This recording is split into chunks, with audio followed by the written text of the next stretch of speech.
कन्हैया कुमार ने भाजपा और आप को एक ही टीम बताया है। उन्होंने कहा पीएम मोदी और केजरीवाल में कोई वैचारिक भेद नहीं है। अगले महीने गुजरात विधानसभा चुनाव से पहले वहां के राजनीतिक गलियारों में सरगर्मियां तेज हैं। अलग अलग विपक्षी दल सत्ता में आसीन भाजपा के खिलाफ निशाना साधने के लिए कोई भी मौका छोड़ना नहीं चाह रहे। वहीं गुजरात विधानसभा चुनाव से पहले कांग्रेस नेता कन्हैया कुमार ने आम आदमी पार्टी और भारतीय जनता पार्टी को लेकर बड़ा दावा किया है। उन्होंने कहा कि आम आदमी पार्टी और भारतीय जनता पार्टी एक ही टीम है। आप भाजपा की बी टीम के रूप में काम करती है। कांग्रेस नेता कन्हैया कुमार ने इस दौरान यह भी कहा कि भाजपा का एकमात्र विकल्प कांग्रेस है। कांग्रेस पार्टी ही देश में एक वैकल्पिक विचारधारा प्रदान कर सकती है।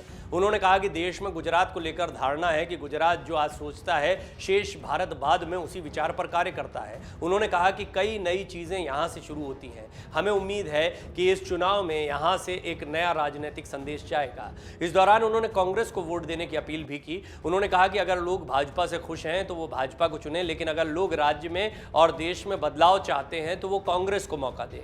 जेएनयू के पूर्व छात्र नेता कन्हैया कुमार ने कहा कि गुजरात 2022 के विधानसभा चुनाव में मील का पत्थर साबित हो सकता है। इस दौरान उन्होंने भाजपा और आम आदमी पार्टी पर भी निशाना साधा। उन्होंने कहा कि साल 2017 के चुनाव में भाजपा को एहसास हो गया था कि वो अगला गुजरात का चुनाव नहीं जीत पाएगी, इसलिए वो आम आदमी पार्टी को यहां ले आई है। उन्होंने कहा कि ए और बी टीम का कोई सवाल ही नहीं है। बीजेपी और आप एक ही टीम है। दोनों दल एक दूसरे का पीछा कर रहे हैं। कांग्रेस नेता ने कहा कि जब प्रधानमंत्री मोदी और दिल्ली के सीएम केजरीवाल के सपने एक जैसे हों तो उनमें वैचारिक अंतर क्या है। नफरत, हिंसा और ध्रुवीकरण की राजनीति के बीच आम आदमी पार्टी भी इस पर चुप रहकर अपनी राजनीति करना चाहती है। ऐसे में वैचारिक अंतर कहां है। कांग्रेस में अभी कन्हैया कुमार काफी एक्टिव दिखाई दे रहे हैं। गौरतलब है कि कन्हैया कुमार इस समय कांग्रेस में है। वो बीते साल कांग्रेस में शामिल हुए थे। इससे पहले वो भारतीय कम्युनिस्ट पार्टी सीपीआई में थे। कन्हैया कुमार जेएनयू छात्र संघ के अध्यक्ष भी रहे हैं। बीते लोकसभा चुनाव में उन्होंने सीपीआई के बैनर तले बिहार की बेगूसराय सीट से भाजपा के दिग्गज नेता गिरिराज सिंह के खिलाफ चुनाव भी लड़ा था।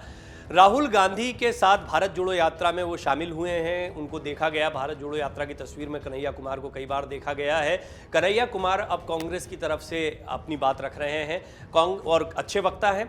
कई मोर्चों पर, कई मंचों पर कन्हैया कुमार को पहले काफ़ी मौका मिला बीजेपी के खिलाफ बोलने का। फिर किसी राजनीतिक दल से जुड़ने की जब बारी आई तो उन्होंने कांग्रेस की विचारधारा से जुड़ना बेहतर समझा। गुजरात एक महत्वपूर्ण राज्य है। आपको याद होगा कि पिछले चुनाव के समय कुछ युवा चेहरों का नाम बहुत तेज़ी से आगे बढ़ा था। हार्दिक पटेल थे, कन्हैया कुमार थे। हालांकि ये किसी पार्टी के साथ नहीं दिखाई दे रहे थे, अपनी अलग अलग सियासत कर रहे थे, लेकिन अब हार्दिक पटेल जो हैं वो बीजेपी के साथ जा चुके हैं। कन्हैया कुमार जो हैं वो अब कांग्रेस के साथ दिखाई देते हैं। और इन लोगों की जो जुबानी जंग है या जो बयान है वो अब पूरी तरह से फोकस दिखाई देते हैं। गुजरात की सियासत को लेकर कन्हैया कुमार ने तो स्पष्ट कह दिया है कि बीजेपी को 2017 में ही अंदाजा हो गया था कि वो अगला चुनाव नहीं जीत पाएंगे, इसलिए बी टीम के तौर पर आम आदमी पार्टी को इस बार गुजरात चुनाव में आगे कर दिया गया। अरविंद केजरीवाल की अगुवाई वाली आप गुजरात विधानसभा चुनाव में खुद को भाजपा के मुख्य दावेदार के रूप में पेश करने की कोशिश करती रही।